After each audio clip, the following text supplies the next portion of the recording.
Hey everyone, and welcome back to the channel. Today, we are tackling a topic that I know can be a little sensitive, maybe even uncomfortable for some, but it's a question that deserves an honest and straightforward answer. It's something that many men, particularly as they get older, might be thinking about, but perhaps aren't comfortable discussing openly. Does masturbation in old age cause prostate cancer? Now, this isn't a question we're going to shy away from. It's a common concern, and it's often fueled by misinformation, outdated myths, and sometimes even a bit of fear. And that is why it's so important to approach this topic with clear, factual, and science-based information, and to separate the reality from the myths. There are so many confusing and sometimes even alarming claims online, so it's essential to separate fact from fiction and to address this with clear and unbiased information. So, in this video, we're going to dive directly into the heart of the matter, exploring the scientific evidence and medical research to get a definitive answer about whether masturbation has any link to prostate cancer. This isn't about judgment, embarrassment, or shame. This is simply about empowering you with reliable information so that you can make informed choices and ease any concerns you may have. And what we'll discover is that the facts are often quite different from what some of the old myths suggest. So let's get started, and let's address this question with clear, factual, and science-based information. Before we directly address the question of masturbation and its potential link to prostate cancer, it's important to take a moment to briefly discuss prostate cancer itself and to understand why this is such a significant concern for so many men. Prostate cancer is, unfortunately, the second most common cancer affecting men worldwide, and it's a health concern that understandably weighs on the minds of many, particularly as we get older. The risk of developing prostate cancer rises considerably with age, especially after the age of 50, and because of this increased risk, it's natural for people to feel concerned about any lifestyle factors and to wonder whether those factors may contribute to this condition. It's a concern that is often on the minds of many men, especially as they start reaching middle age and beyond, and it's very understandable that people may be trying to understand what might potentially increase that risk. Now, it's important to acknowledge that there are a number of established risk factors that have been scientifically linked to prostate cancer, and these include things such as age itself, having a family history of the disease, belonging to certain racial or ethnic groups, and also dietary habits. All of these things have been shown to have some kind of impact on the development of this condition. However, we're also aware that many people wonder about other factors, and this is where the question of lifestyle choices, such as sexual activity, comes into play. There are a lot of misconceptions and outdated beliefs surrounding the topic of sexual activity and prostate cancer, and that's why it is so essential to address these concerns openly and to separate the facts from the fiction and to explore what the scientific evidence actually has to say. Let's get straight to the heart of the matter and address the core question that we are exploring today with absolute clarity. Does masturbation at any age cause prostate cancer? The answer, based on a thorough review of all the scientific evidence available, is a resounding no. There is absolutely no scientific evidence that masturbation, regardless of how often or at what age, contributes to the development of prostate cancer. This is a misconception, a myth that has been circulating for a considerable amount of time, and unfortunately, this persistent myth has caused a lot of unnecessary anxiety and confusion for many people. But please be assured that this is simply not supported by any credible medical research. The scientific community has conducted numerous studies looking at this question from different angles, and no study has been able to demonstrate a causal link between masturbation and an increased risk of prostate cancer. The available evidence simply does not support that claim, and it is time for us to move beyond these outdated ideas and embrace what the medical research actually shows us and what we know to be true. Now, it's understandable that when we hear these claims, we may feel some alarm, and we may have some understandable questions about what is truly safe for us and what might potentially increase the risk of prostate cancer. And that is why we are tackling this issue with clear and direct evidence, so that we can all be assured of what the current medical science actually says. And in fact, some studies have actually suggested something quite different than what that common myth would have us believe.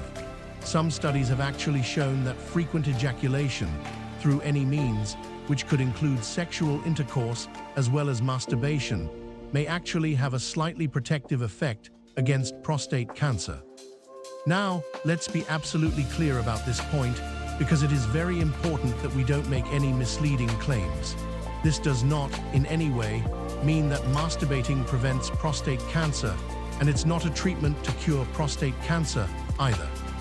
What these studies suggest, and it's a very cautious suggestion, is that there might be a slight positive relationship between frequent ejaculation and a slightly reduced risk of developing this disease, but even this small connection is still very much under investigation. These results are not completely conclusive, and more research is definitely needed to fully understand this potential relationship. The science on this is ongoing, and researchers are still exploring the complexity of the human body and how it all works together. But it is important to be aware that the current evidence does not support any link between masturbation and an increased risk of prostate cancer, and if anything, some of the current evidence has found a very slight opposite relationship, meaning that frequent ejaculation may have a very slight protective effect.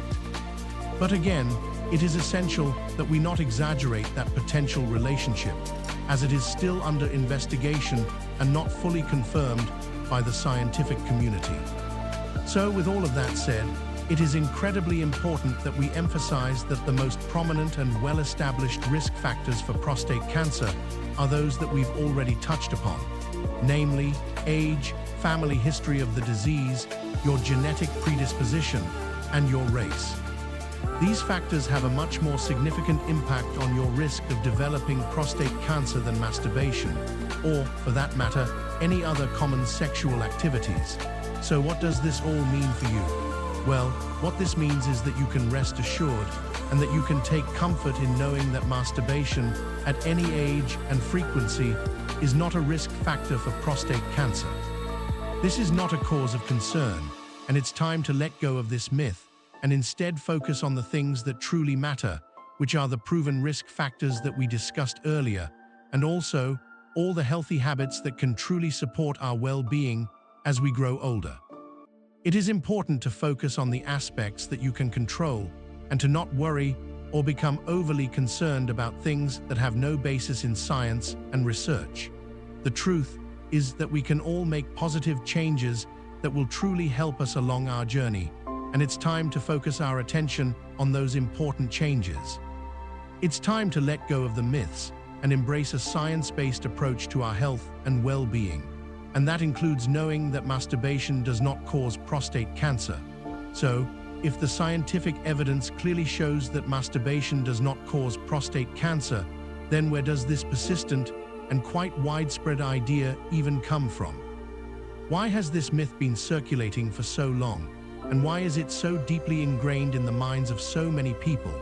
Well, the truth is that these kinds of misconceptions often stem from a variety of sources, and often they are related to misunderstandings about how the human body actually works, and also from outdated myths that have no basis whatsoever in modern medical science. These myths may have originated from a time when scientific knowledge was limited, and when people lacked the understanding that we have today about the complex workings of the human body. These outdated ideas may have been passed down through generations, sometimes getting more and more distorted along the way, and sometimes they are simply based on old wives' tales that were never based in any truth to begin with. And because of the sensitive and sometimes even taboo nature of this topic, these myths can be very difficult to address and can often spread through rumor and word of mouth. So, it's essential to recognize that these misunderstandings are often based on a lack of proper scientific understanding, and because of this, we must be diligent to seek out the reliable information that is available to us. But what's also important to understand is that it's not uncommon for people to misinterpret correlations as causation. This is actually a very common error that people make, and it is important to address it whenever we are talking about a scientific topic. What this essentially means is that just because two things occur around the same time or in the same population doesn't necessarily mean that one directly causes the other. For example, as men get older, they are more likely to both masturbate and also to develop prostate cancer, but that doesn't mean that one directly causes the other. The correlation is that they both happen to be more prevalent in older men. However, just because they may both happen at the same time doesn't mean that one causes the other. It's a fallacy to make that assumption, and this is where the importance of scientific research comes in. Because what good science does is that it examines the facts with diligence, with integrity, and with an objective point of view, rather than simply jumping to conclusions. It looks at the data, it analyzes that data, and it looks for the root cause of an issue, rather than just blindly believing something because it makes sense to us on the surface.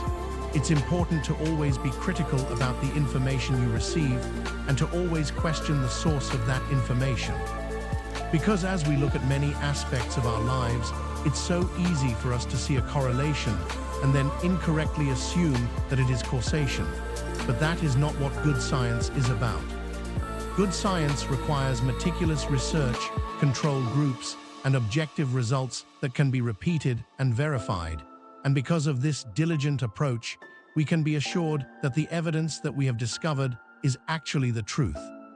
So, it is essential to remember that when we are talking about these types of topics, we must be very careful about how we make our assumptions, and we must always seek out the truth based on medical research and based on the solid scientific studies that have been done in this field. And it is through this understanding that we can move beyond those outdated beliefs and embrace the power of factual, evidence-based information. Now that we've thoroughly addressed the misconception about masturbation and prostate cancer, and we've clearly established that there is no scientific link between the two, it's time to shift our focus towards what actually does matter for prostate health, and what are the positive actions that we can take to ensure that we are proactively taking care of our bodies. It is understandable to be concerned about our health, and particularly about prostate health, and rather than focusing on myths that are not based on fact, let's focus instead on the things that have been shown by credible research to make a positive difference. So, instead of worrying about things like masturbation, which we've now clearly established has no impact on prostate cancer risk, let's turn our attention to the things that actually do impact prostate health. What are the proven risk factors, and what are the proactive steps that you can take to safeguard your well-being? First and foremost, it is essential to emphasize the importance of regular medical checkups and prostate screenings, especially as you get older. These screenings can help to detect prostate cancer in its early stages when it is most treatable. These screenings can be very effective in spotting any changes in the prostate at a time where intervention and care will have the most positive impact. And it is important to recognize that prostate cancer is highly treatable if caught early, so early detection is absolutely essential for the best possible outcomes. So, please, make sure that you are having regular checkups with your doctor and are engaging with the recommended screenings for your age and your risk profile. In addition to regular screenings, it is also very important to be mindful of your daily habits, and that includes maintaining a balanced diet that is rich in fruits and vegetables. A diet that is rich in these types of whole foods has been shown to be beneficial for overall health and also for prostate health.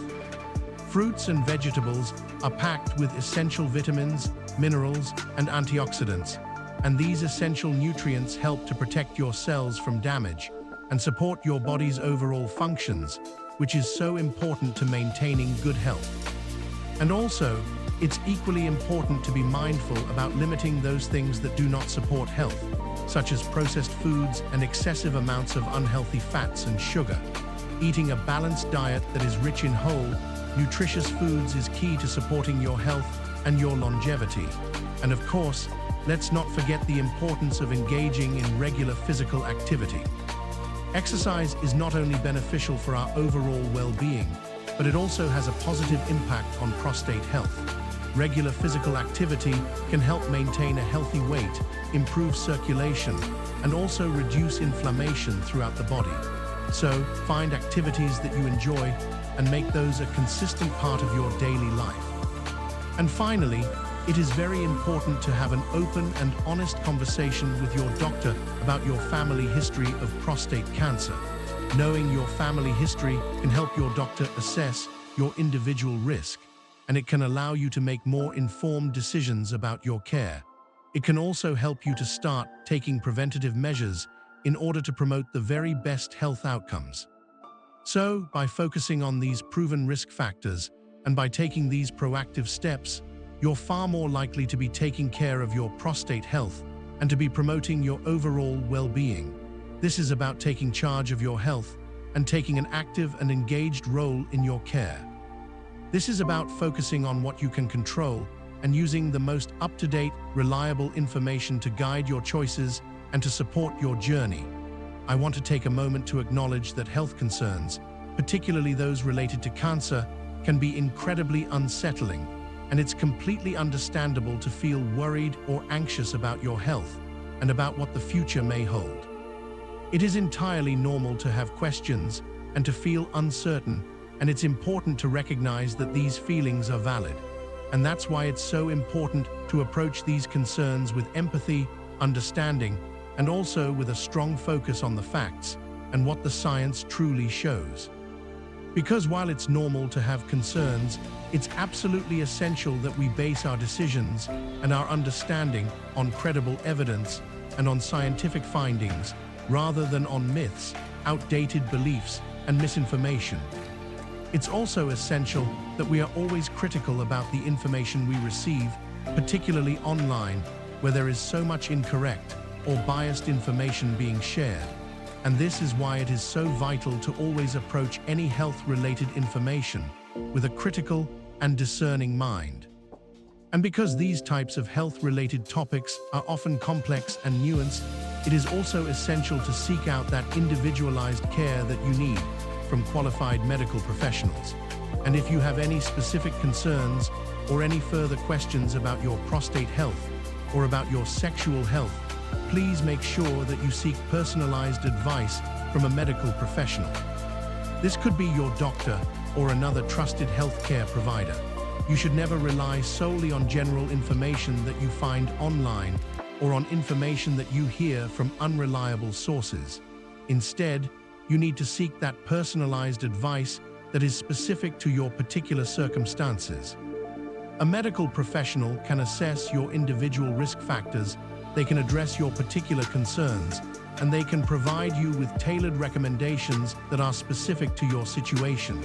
Your health is precious, and it's worth investing the time and the resources to get the best possible care.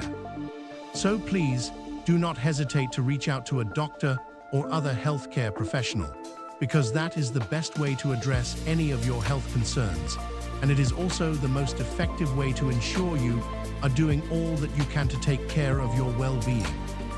So, to bring our discussion to a close, I want to leave you with a final message of reassurance and a clear call to action so that you can move forward with confidence and with a clear understanding of the facts.